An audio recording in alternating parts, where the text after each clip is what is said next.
developments happened today, and we look forward to a lot more over the next couple of days. But I had a very special interaction with Rajan Anandan, the MD of Peak 15, to talk about the advancements in AI, what are investors thinking, especially when it comes to deploying capital, and what are India's strengths, unique strengths, especially when it comes to this race that we're seeing all across the globe in AI. Let's listen in to what Mr. Anandan had to say to me. Well, firstly, it's a very exciting week, I think, for AI around the world, and especially for all of us in India with the AI Summit happening in Delhi. So can't wait to get there tomorrow. Look, I think India already is, if you look at AI adoption among consumers, India is the #1 or #2 market for the large consumer AI platforms, right? ChatGPT, Gemini, and others. So we are well on our way, I would say, in terms of consumer adoption. If you fast forward 2, 3, 4 years, India will unquestionably be the largest consumer market for consumer AI applications. So that's #1. I think second, starting this year, we've already started seeing an inflection in voice AI, and both on consumer, but also in enterprise. So I know the second big thing I think we're going to start seeing is really explosive growth of voice AI adoption in enterprise and small businesses. And I think within 3, 4 years, India could become the largest voice AI market in the world in terms of minutes of voice AI consumed, if you could think of it that way. I think the third thing that we're going to see is unprecedented adoption of AI in government services, right? Be it consumer-facing government services or internal productivity improvements for government. So all of these three things, spell that India will go from being one of the largest consumer markets for AI adoption to being a broad-based. Right. Very well said. Of course, India has the domestic dividend, but let me ask a follow-up question to that as far as India is concerned, given the fact that from some quarters we've often heard the fact that can India truly become an AI powerhouse, given the fact that, of course, we have remained a services powerhouse. How do you really see that sort of view coming up? Yeah, so look, basically there are two types of opportunities that we're seeing, right? The first set of opportunities are Indian entrepreneurs building AI from India, but for the world. The second set of opportunities are Indian entrepreneurs building AI for the Indian market, right? And those are either consumer applications, enterprise applications, vertical AI applications. Absolutely. Building at scale is something that India is looking at. And of course, that's the message going on here at the AI Impact Summit as well. But let me sort of bring in global comparisons as well. When you see the United States, well, it's spent a lot of money versus China. That's not really spent a lot of money building DeepSeek. And they have focused on the models aspect of AI, developing LLMs, developing very, very costly LLMs and AI models. However, India has chosen to sort of go the application layer. It has decided to build low-cost applications, and in fact, which is something not very resource intensive. Is that something that India should strategize when it looks at AI leadership? Yeah, look, so firstly, India is absolutely going to have a very significant play at the model layer. And this week, we'll see that launches from a whole set of companies, including Sarvam.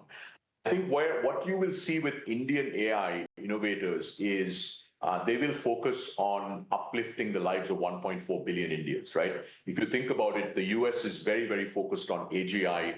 China, in many ways, is much more focused on real-world applications, building models that actually perform as well in real-world applications. You will see India really focusing more on the latter, which is how can we build models that are highly performant, that are SOTA, but for applications that are here and now, right? So voice AI would be a very interesting example, because today, if you look at voice AI in Indian languages, Sarvam is state-of-the-art, both in speech to text and text to speech. And the kind of growth that they're seeing, both for their voice AI agents as well as the APIs that are all built off their own models is really quite spectacular, right? We've seen the same thing with OCR. I think last week they put something out as Sarvam that shows that OCR Sarvam today is.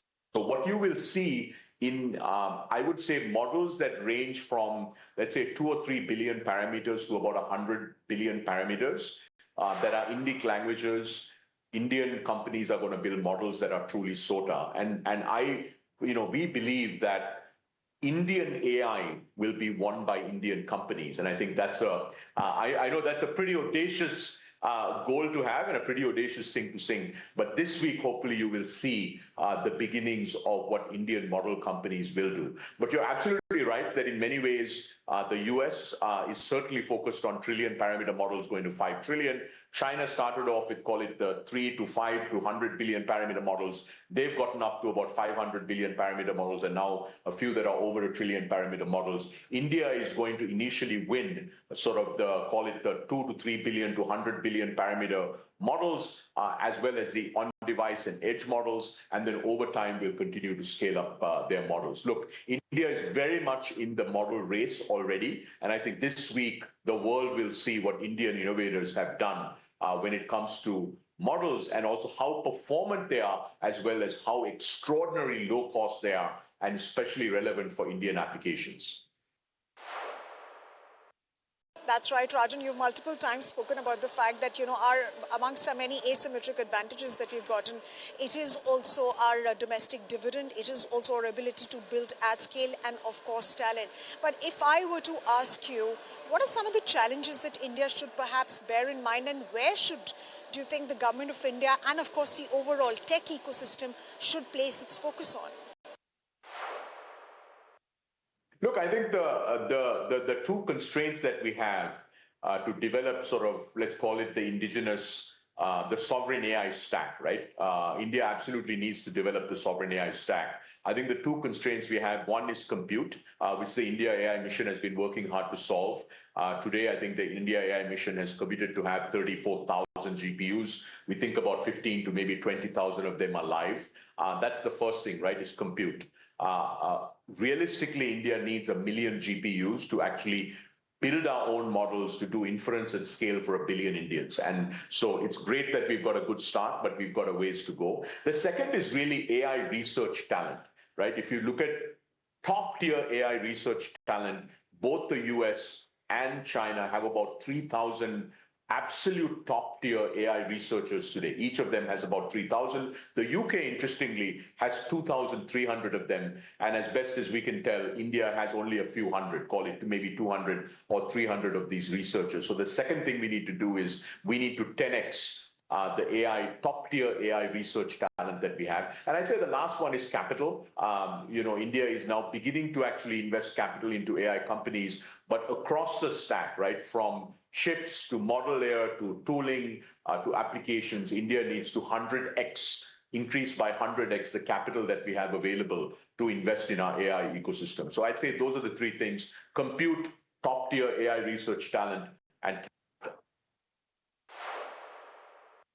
Okay, let's not talk about Peak 15's opportunities as far as the AI space is concerned. You're investing in some very, very interesting companies like Sarvam AI. But where do you think the next set of opportunities are going to come from? What is looking interesting to you at this point in time? Is it more to do with infrastructure, models, apps, or vertical AI?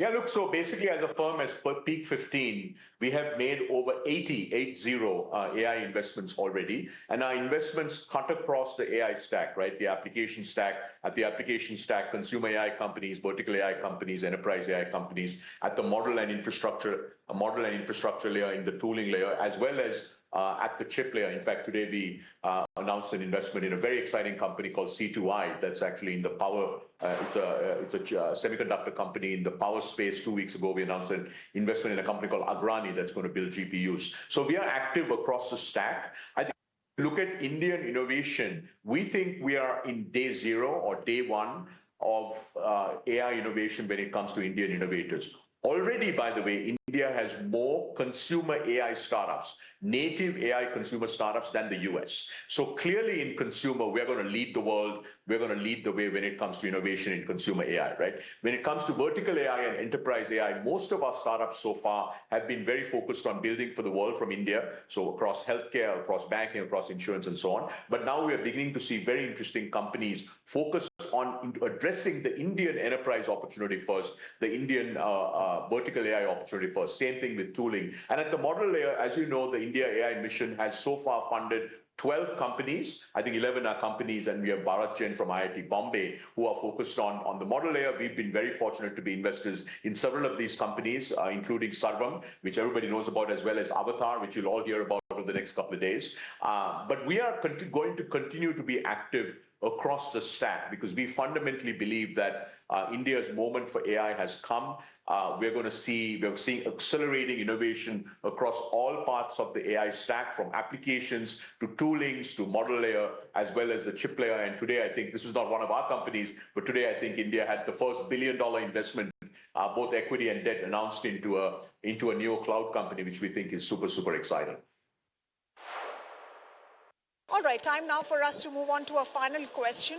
And this is essentially about the developments that have happened with respect to Anthropic's Claude AI tool, which really sort of, impacted stocks on Wall Street, particularly with respect to, technology stocks. And here in India, the IT sector has been impacted. And since then, we have heard very many experts say that this is a serious challenge to the existence of Indian AI companies. Would you agree with that, or are fears related to AI overblown with respect to the IT sector?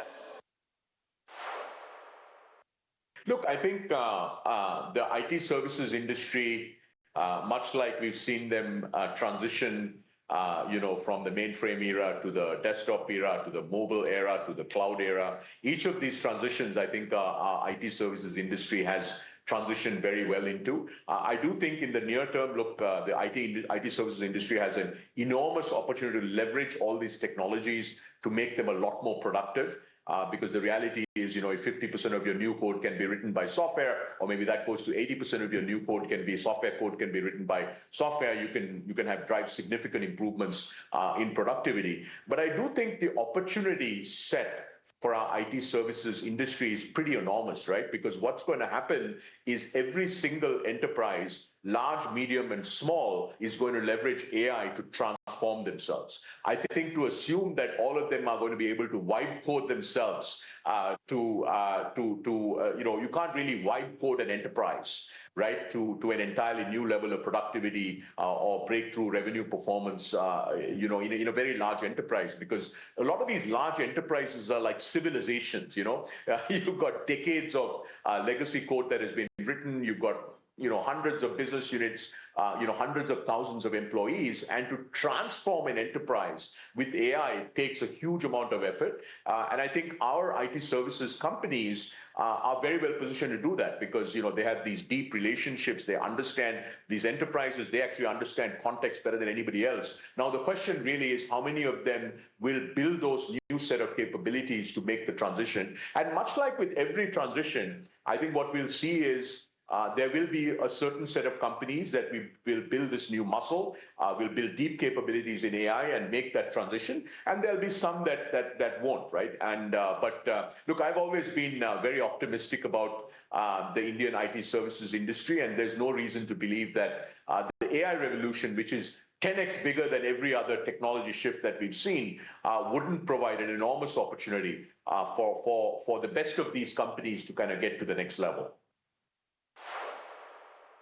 Absolutely. It remains to be seen how the IT sector makes the most of this challenge come opportunity that is presented to it. But for the moment, thank you very much for sharing your thoughts. We do hope to meet you tomorrow here at the AI Summit.